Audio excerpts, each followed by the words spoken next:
Good morning and welcome to Worldwide Wisdom. Today we're learning Talmud about heresy, Talmud about apostasy, Talmud about heretics. So the Talmud talks about the most important prayer in Judaism, which is the prayer of the Shema. Shema Yisrael Adonai Eloheinu Adonai Echad. Hear, O Israel, the Lord is our God, the Lord is one. This is an affirmation, it's a declaration of monotheism. Remember, as Jews, we do not believe that there is only one God. We don't believe that there's only one God because that's utterly unnecessary to even state. It's needless to say. What we believe when we declare that God is one, we say not that God is the only God, because that is obvious. What we're referring to is the fact that God is the only existence. God is the only thing that exists. Very, very important distinction. So in other words, we don't need to go around and say, we don't need to say, by the way, the tree out there in the backyard is not a God. Only Hashem is the God. I mean, seriously? Like what? I was supposed to say that my IRA or my 401k or my GE stock that I've owned since 1933, right? That's not a God. Like seriously? That would be absurd and unnecessary to say that. What, some little piece of metal that you fashioned into a face to think that would be a God? That's pathetic. It's absurd. It's demeaning to even have to even negate. Well, we're saying that the belief in monotheism is not that there's only one God. That's obvious that there's only one power that created the universe. The question is, if there's anything else. When God created the universe, now is there God and a universe, or is the universe an extension of God still? Remember, when we learn about the doctrine of perpetual creation, which means that God continues to create the universe at every single moment in time anew. This is an affirmation that we say not once, but twice every single morning in our prayers. That creation was not just a one-off event, but it was an ongoing maintenance process, right? Where God has to create the world at every single moment in time. Just like your television screen. Your television screen does not operate on its own. It only operates as long as the cord is plugged into the wall, into the electric cable. As long as there's electricity flowing through the cable, there'll be visual on the screen. What happens? You pull the plug, there's nothing there. So as long as electricity is flowing, as long as God continues to create the world, there's an interface that we see as the world. But the moment you pull the plug, the moment that God stops to create the world at any moment in time, the world ceases to exist. That's the doctrine of perpetual creation. So when you look at the universe from that perspective, what happens now is that you realize that not that God is the only God, obviously, but that God is the only existence, because the world does not exist without God. It's like saying that the television doesn't exist without electricity. You'd have to be a fool to say that the TV exists without, the television screen, the visual, the movie, whatever you're looking at. You can't say that exists independent of the electric company. No, it exists only because of the electric company, which means, therefore, that the screen image is recessive, is dependent upon the flow of electricity. And that's how we look at reality. We look at the universe, which is constantly being recreated by God at every single moment. We look at the universe as an extension of God's energy. And therefore, there is nothing else besides for God. There's only Hashem. Right? That is how we understand the doctrine of Achdus Hashem, of monotheism. Right? Now, not that God is only God, but that God is the only existence. Let's take a look, and we go a little bit backwards on page 202, middle of the page. We're in the Ein Yaakov book, published by ArtScroll, and we're analyzing the third paragraph of the Shema, the most important prayer of Judaism. You say it every morning and every evening. You say it all three paragraphs. Let's take a look. Why did they include the passage of tzitzis in the Shema? Why is the third paragraph included in the Shema? Rabbi Yehuda Bar Chaviva said, because it contains the following 5 things. We've learned this recently, but we'll do a quick review. 5 important things. The commandment of tzitzis, which is the four-cornered garment that we wear. You wearing it? No. Not today. The four-cornered garment, which is a biblical commandment to wear. Tassels on your corners. If you don't have one, you could buy a pair from the shul over here. We can buy more than one pair, and you can switch them out. The second one is the yoke of tzitzis. The yoke of the mitzvahs. To remember the yoke of the mitzvahs. Number 3, the third paragraph mentions not to accept the opinions of the deniers of the Jewish faith. This is very important. Apostasy, heresy.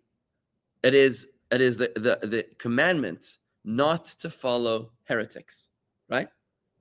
And this, by the way, is the reason why you're not really allowed to go to college. I'm serious. I'm not even joking. Tanya chapter 8 makes it very clear that you're not allowed to study from heretics. I'm serious. Can you imagine raising a child for 18 years, imbuing them with values and with your legacy? You're educating the child. You're spending tens of thousands of dollars a year to send them to a private school Jewish education. Or maybe you send them to a Hebrew school education, but you're taking them to shul and you're teaching them and you're talking to them. And then what do? Then you put them in the hands of the world's most celebrated atheists. And you say, here, give it back to me in 3 years. What happens? They come back hateful, spiteful. They're marching with Hamas. Not my children. No, your children. Thank God. I'm glad to hear that. But you should bear in mind that there's a great danger in exposing yourself to such heresy, right? And think about if your kids can handle that kind of pressure, right? You're not even allowed to read those books. You're not allowed to even read those books of heresy. You're supposed to. People tell me, Rabbi, why don't you read the New Testament? And I'm like, What? Have you read the Old Testament? Have you read the Bible yet? Like, have you finished the Talmud? Like, why should I read the New Testament? Well, Rabbi, what would hurt if you read it? I'm like, look, what would happen is that first you read the Torah, finish the Torah, then we'll talk. You know what I mean? Even then, you're not even supposed to read books of heresy. You're not allowed to, right? So this is the third of the 5 most important elements of the third paragraph of the Shema, which is that you're not supposed to accept opinions of the deniers of the Jewish faith who distort the true meaning of Torah in order to preach falsehood and idolatry. Number 4, the requirement to avoid sinful thoughts. Did you know that, Mark? You're not allowed to think bad thoughts. You're not allowed to think evil thoughts. And can you imagine in America? Imagine somebody was like, you received a cease and desist letter from some lawyer. You're not allowed to think evil thoughts. Can you imagine? Torah is like so personal. It says you're not allowed to think. Don't even think evil thoughts. Watch out, Mark. Yeah. Good. I think it's quite interesting. This is the third paragraph of the Shema. It says you're not allowed to think evil thoughts. I mean, that's pretty intense, folks, eh? When we say don't even think about it, this is where it comes from, right? And the 5th element is the requirement to avoid idolatrous thoughts, which is similar, obviously. You're not allowed to think idolatrous thoughts. You said you're comparing the New Testament to a college scientific instruction book. Am I comparing the New Testament to a college scientific instruction book? I'm saying that there's elements over there which both are denying monotheism. Am I comparing the New Testament to a college scientific? Sean. I'm getting a heckler here. What? You're basically not saying not get educated. What I'm saying is that you got to watch the definition of education. That's what I'm saying. I'm saying not every person that happens to have the ability to publish a book is worth reading. Not everybody that happens to have the title of professor or teacher or even rabbi, for that matter, is worthy of being listened to. Right? That's what I'm saying. I'm saying is that you have to really watch your intake, just like you watch the food that you eat. Right. But just like you watch the food that you eat. Are you careful? Hi, Susan. It's great to see you. And Jack. Oh, I'm so happy that you're here. Jack wasn't feeling well. Hope you get back to yourself very, very soon. But think about this, folks. You're so careful about the food that we eat. I remember growing up and Coca-Cola was like the thing. You had to drink Coca-Cola, But think about it. It's like, it's awful. What is in Coca-Cola? It's like, there's like high sucrose, fructose. There's this full of sugar. There's just all bad stuff in there, right? And who wants to even drink that stuff, right? You want to eat healthy foods because you know that you are what you eat. Guess what? Your soul's the same way.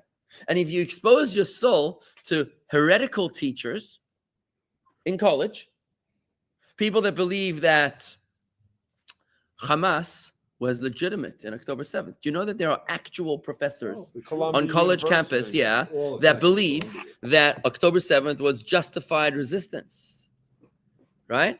And there are actual professors and teachers and thinkers that say that Israel is at a moral equivalence. There's a Palm Beach Post, a cartoon, which I'm planning to respond to very soon, that had a moral equivalence. That a cartoon the other day of a hostage being led out of Gaza.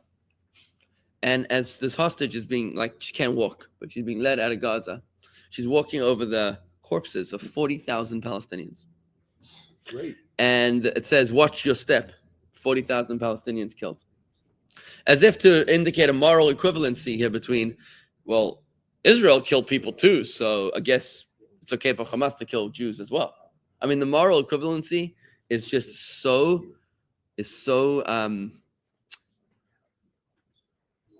I don't even know the word. I'm not sure if I have the word for this. It's obnoxious. It's disgusting. It's unacceptable. Is this what you want to expose your children to? Is this what it's horrific? Is this what you want to expose your own mind to? You've got to protect, just like you protect your mind from toxic foods. You want to protect your mind from toxic information. Tanya chapter 8 tells us that more important than toxic emotions, toxic feelings, is toxic wisdom. In other words, toxic intellect is going to harm your soul more than toxic emotions. What's a toxic emotion? I'm going to say non-Jewish music. Non-Jewish is a very, very big term over here, very broad term. What I mean by that is music which has values contrary to our faith. Okay? For example, if you ever heard rap, some of this rap, it's just horrific. The kids are actually listening. If you read the words, terrible. the lyrics, it's like rape, incest, adultery, murder. Yeah, it's really horrific, right? And if imagine a kid who's like listening to this all day long, like a punk, and he's listening to this all day long.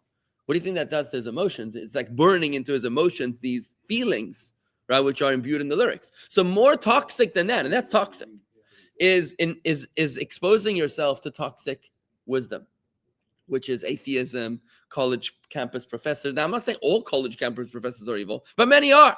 Those that march with Hamas, those that refuse to condemn October 7th, those that condemn Israel, those that condemn the IDF, those that refuse to protect the Jewish students on campus, and many of them are Jews themselves, Jewish professors that refuse to protect the Jewish students. Right? You talk over here about heretics. That's what it is. This is the third paragraph of the Shema. You've got to be able to have the courage to call evil evil, right? And don't say everyone has a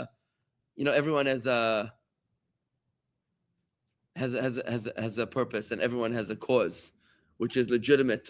One man's terrorist is another man's freedom fighter. No, that is evil.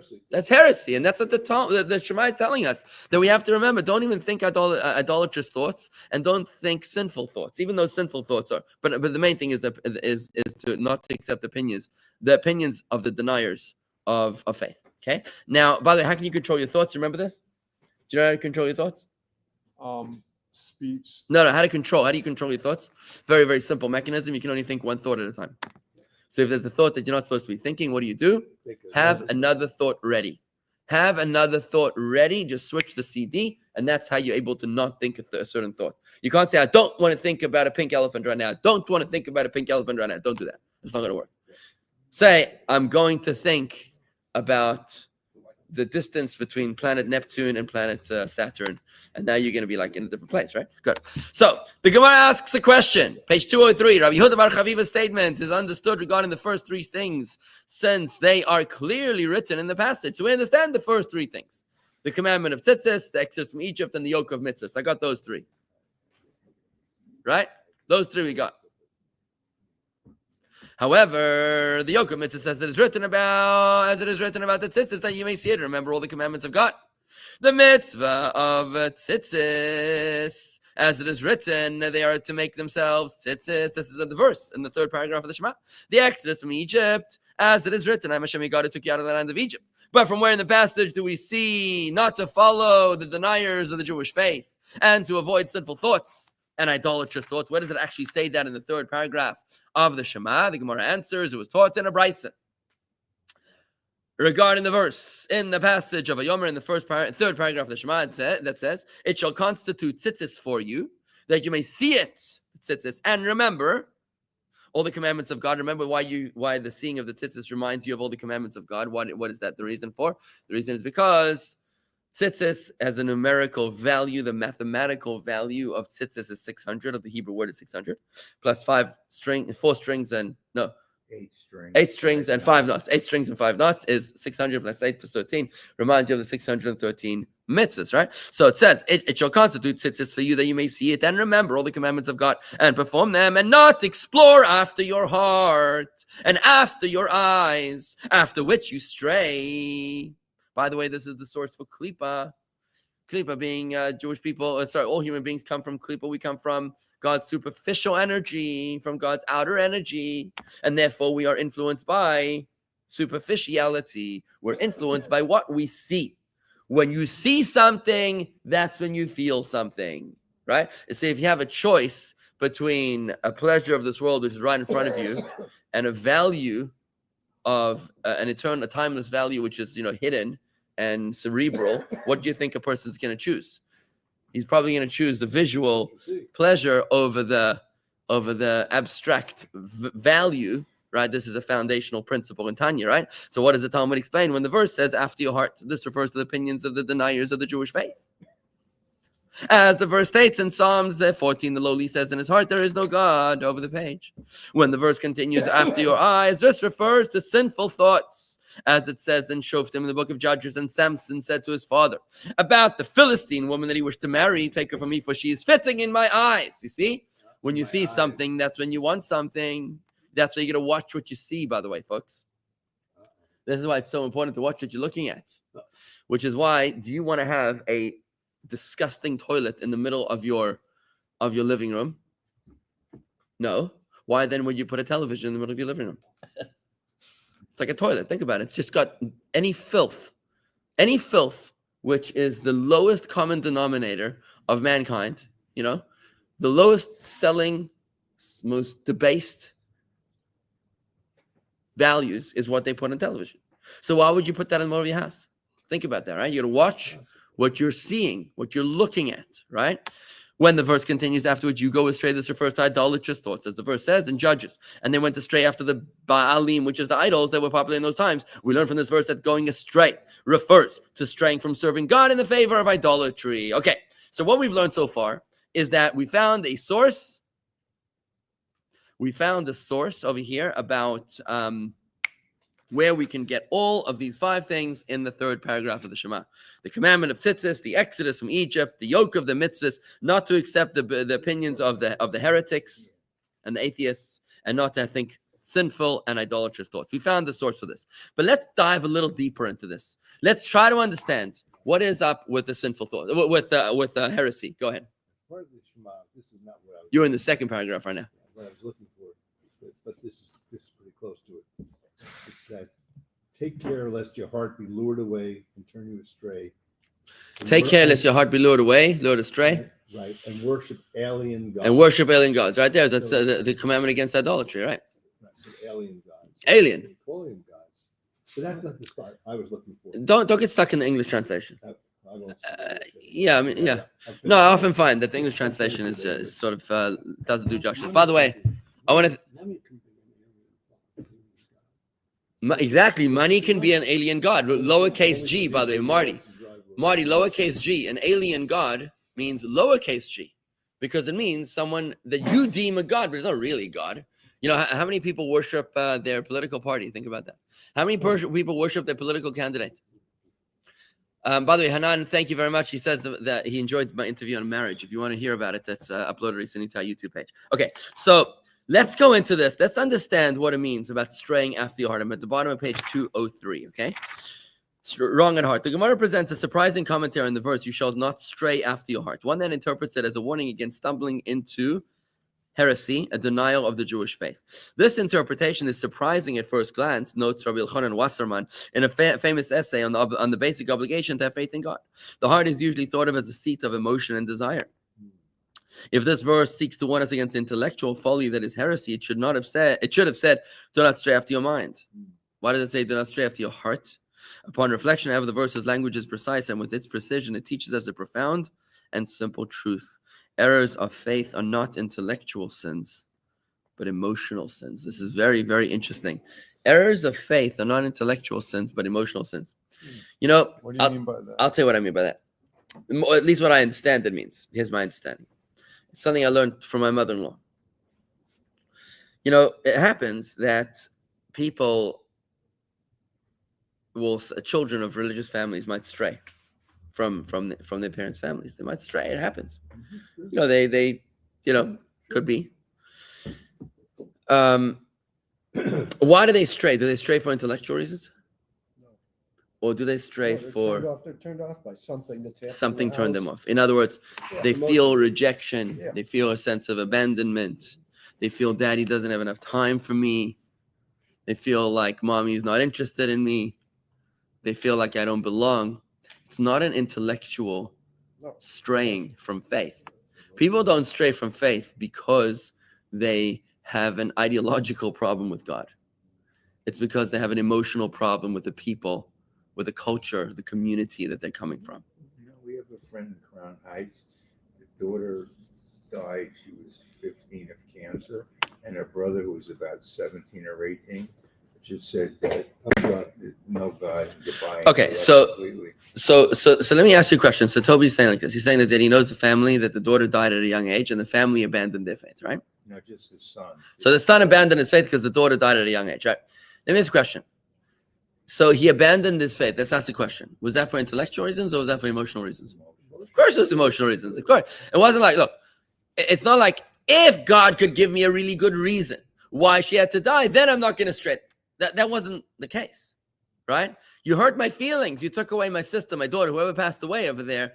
The person felt so hurt that he left for emotional reasons. And that's such a beautiful point over here, folks. That's what I do with Is my that people don't care how much you know until they know how much you care.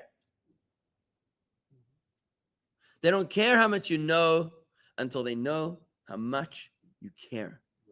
Be a mensch. What were you saying? That's what happened to me with my mom. My mom passed away, and I left the religion, and I reconnected when I got back with you, Rabbi, when you were doing the death and dying course. So I guess I left because of the emotions.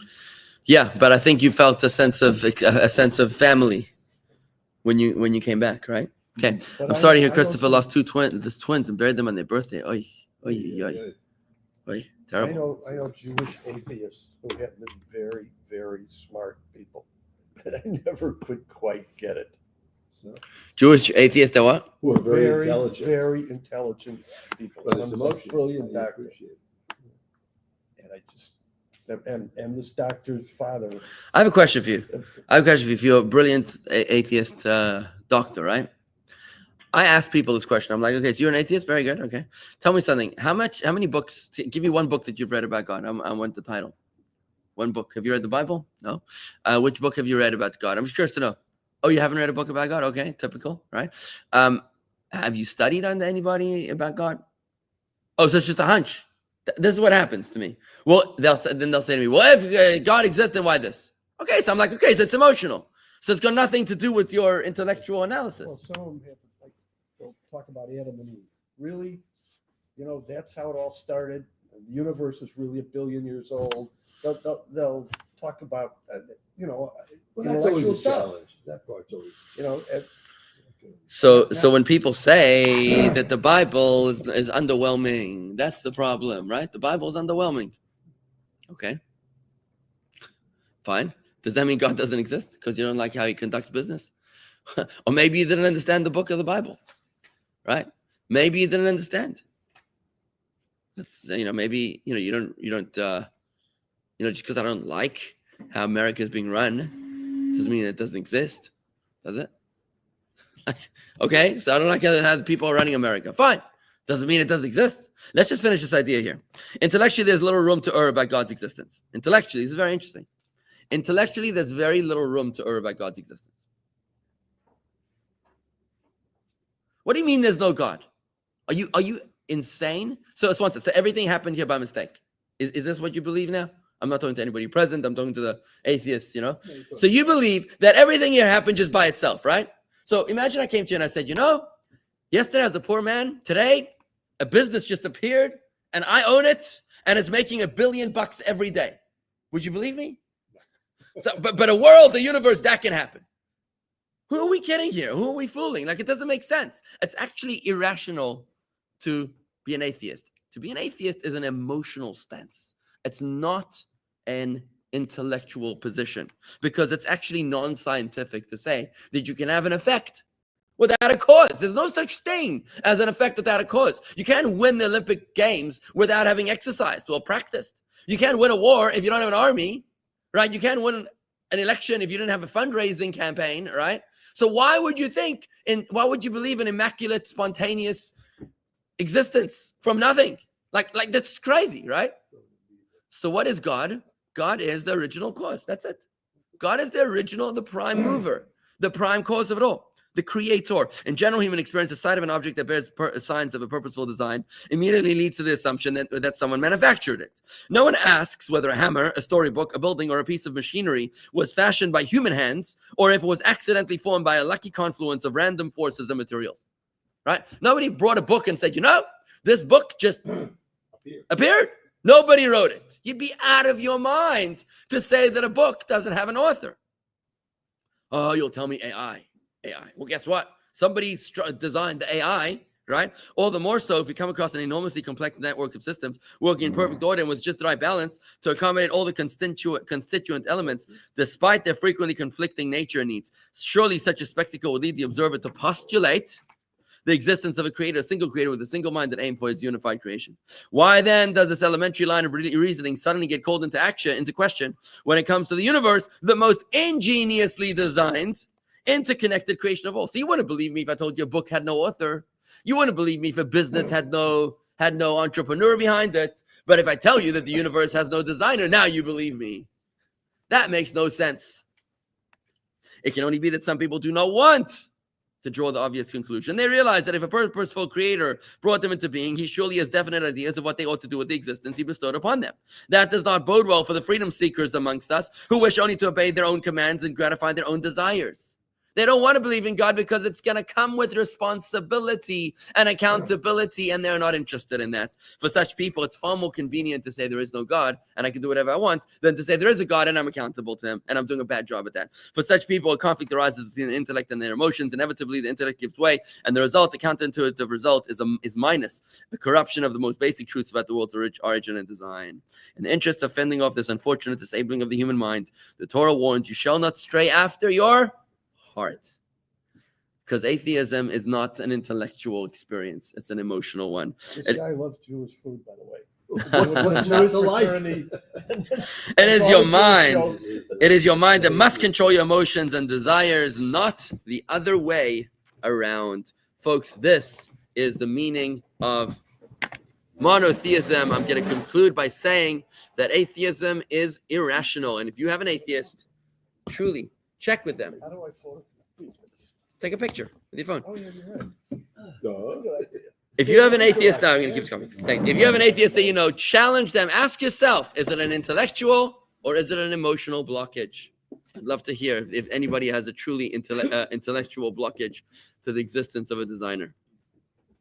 Kay agrees with me. I agree that most atheists sound pathetic. An atheist is blind because they can't see Hashem in us. An atheist does not know that they are the cause. That breath of life is in you, is it not? Good. Atheists often claim the universe came from nothing, but that is also a claim. But unscientific, yeah. Okay. Torah Worldwide does not agree with something I said. Okay, I don't know what that is. You claim you know the cause. Of course I know the cause. The cause is the creator. That's the definition of God. God is the ultimate cause. That's what we believe. Okay. Folks, thank you very much, and have a great day. Okay, now that you're off.